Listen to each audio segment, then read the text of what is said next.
এনেছি আমার শত জনমের প্রেম, আখি জলে গাথামালা। ওগো সুদূরিকা আজও কি হবে না শেষ, তোমারে দেখারও পালা।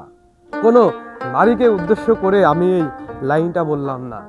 ধন্য ধান্যে পুষ্পে ভরা আমাদের এই বসুন্ধরাকে দেখেই কিন্তু আমি বললাম যে ওগো সুদূরিকা আজও কি হবে না শেষ, তোমারে দেখারও পালা।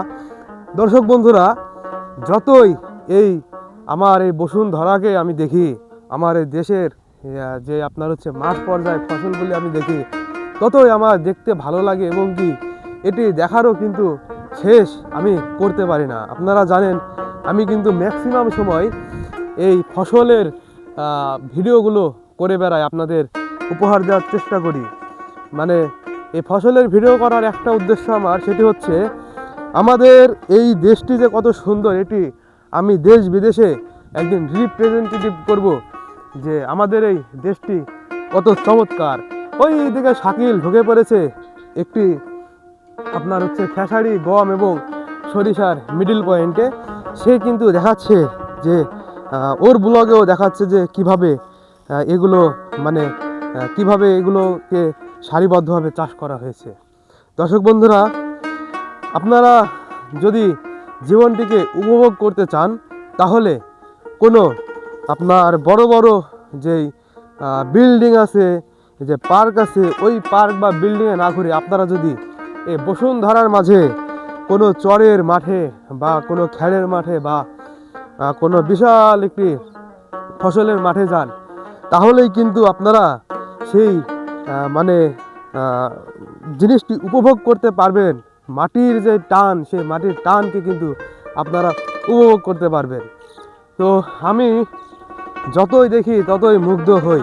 তো আপনারা জানেন আমি এখন আছি একটি চরের মাঠে। এই চরের মাঠটিকে আমি এক্সপ্লোর করতে এসেছি যে এই মাঠে কী কী আছে, এবং আমি কিন্তু প্রায় আপনার চরের শেষের দিকেই চলে এসেছি। মানে আমি যে গন্তব্যে যাচ্ছি সেই গন্তব্যের শেষের দিকে চলে এসেছি। ওখান থেকে সাঁকো পার হব। সেই সাঁকো কীভাবে পার হয় বা সাঁকোটি কেমন হয়, ভিডিওটি আপনাদের আমি উপহার দেব, অনেক বড় সাঁকো। কিন্তু সে পর্যন্ত আপনারা এই ব্লগটি আমার সাথে এনজয় করতে থাকুন। দেখুন, এই যে আমার এই পাশে নদীর ওই পাশে শুধু পাটকাঠি পালা দেওয়া, মানে অনেক পাট হয়ে দেখে সেই পাটকাঠিগুলো পালা দেওয়া আছে। আমার এই পাশে পুরোটাই মাঠা। শাকিল আবার দূর থেকে বলছে যে আমাকে দেখাইছো না কেন, এদিকে আসো। তো শাকিলেরও একটি পেজ আছে, বিডি শাকিল ব্লগ নামের। অবশ্য সে মানে অতটা ব্লগ করে না আমার মতো, আমি যেভাবে করি। ও আমার সাথে ঘুরে বেড়ায়, ওরে নিয়ে ঘুরতে ভালো লাগে। হ্যাঁ, ও অনেক জায়গা চিনে। আমি অনেক দিন যাবৎ ঢাকায় ছিলাম, এ কারণে এলাকার অনেক জায়গা আমি ম্যাক্সিমাম জায়গা ভুলে গিয়েছিলাম। দূর থেকে একজন ভাই বলছে, ভাই আপনারা ভালো আছেন নাকি? ভাইকে অতটা দেখা যাবে না, নদীর একদম ওই পারে আছে, তো আমরা শুনতে পেয়েছি। আমার এই পাশে কিন্তু আরেকটি নদী আছে, পুরা থই থই থই থই পানি।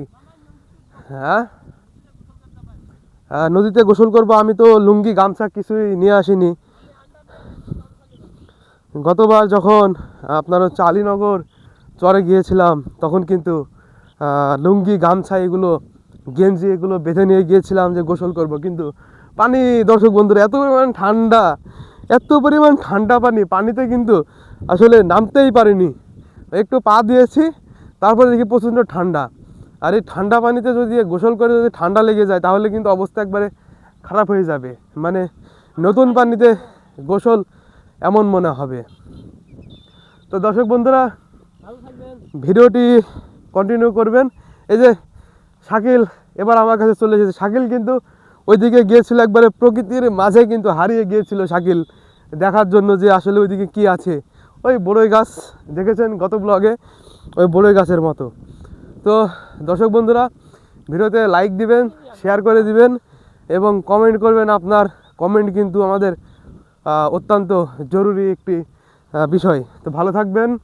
আসসালামু আলাইকুম।